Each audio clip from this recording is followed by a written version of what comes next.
Let's move on to headline number 2. Let's do it. We're trying something new here in honor of our A&M guest this week. So headline number 2 is actually a combination of 2 headlines. The first is that DoorDash is piloting a returns pickup program. And the second is that Uber looks to be getting into retail. I'll tell you more about what both those mean. According to TechCrunch, for the first headline, DoorDash confirmed it's testing a new feature called, quote, return a package, end quote, that allows customers to use the service to return packages to the nearest post office, UPS, or FedEx location.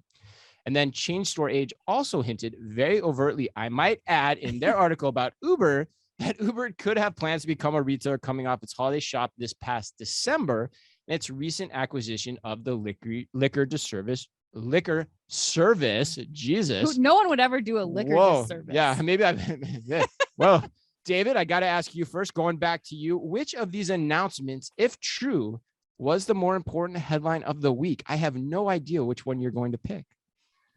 So I think the DoorDash headline is the bigger idea.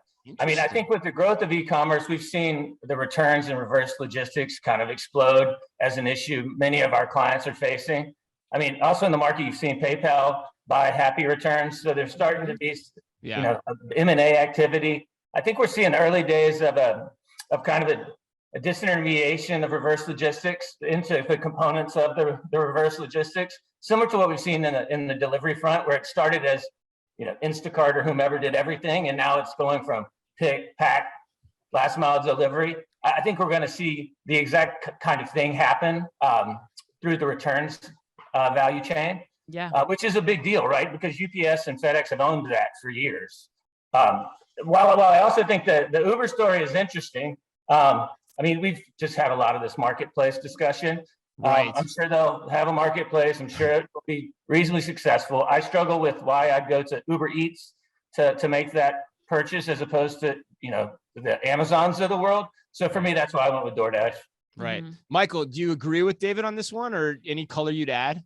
Yeah, I agree completely. And I think the interesting piece is this whole entry into the marketplace, because there's 2 people that I think really can get affected by this. One is the USPS, right? Because if they really develop this, it'd be interesting to see what type of business they can take from the Postal Service.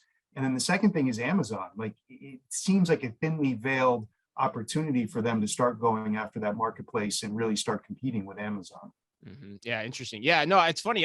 When I first, Anna, I got to give Anna a ton of credit on this one, because when we were first talking about the headlines this week, I was I was soundly in the camp of, leading with the Uber story, because I was like, oh, Uber, yeah, totally makes sense. They're developing a marketplace. They're going to create their own retail, just like every other, third-party delivery service is going to seemingly attempt to do.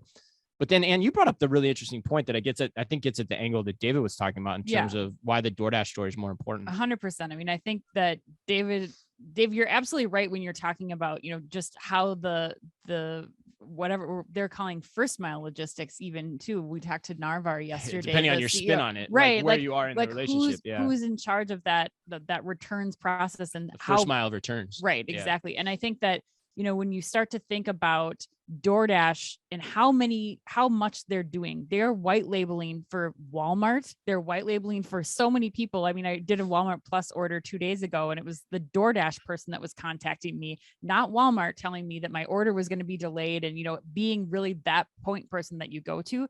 So I think that, DoorDash bringing returns into their universe just helps further bolster them and all of their future plans as their own retailer, but then as this white label retail or white label pickup service that they are providing for so many other retailers that the customers don't even really know about. But it makes DoorDash even stickier. Exactly. In the services they're providing. David. Right. So the other thing it does is market density matters, and that the more that they can keep their drivers occupied, the more profitable they can be. So the more that they can pump through the channel, whichever, whether it's last mile delivery or last mile return, first mile return, it's just more, it's market density and a path towards more profitable model. Exactly. Yeah. We've been long on DoorDash for a while in the landscape, because you've got restaurant delivery that gets at that point. Yep. You've got the delivery for the other brands, whether it's grocers or other retailers that come on the platform, their own Dash Marts, and now returns. Right. It's hard. You're hard pressed to find somebody that has that full range of capabilities to the same extent, well, I think. And as we're seeing more and more, even like malls and other places try to like test out these new services of being the single point of contact, DoorDash is the first place that a lot of these companies are going to facilitate that. They've already got the network set up. Yeah, it's like the Southwest Airlines of delivery, really. Right. Low cost option, just got to get you there, Right. get it to you. Right. Done.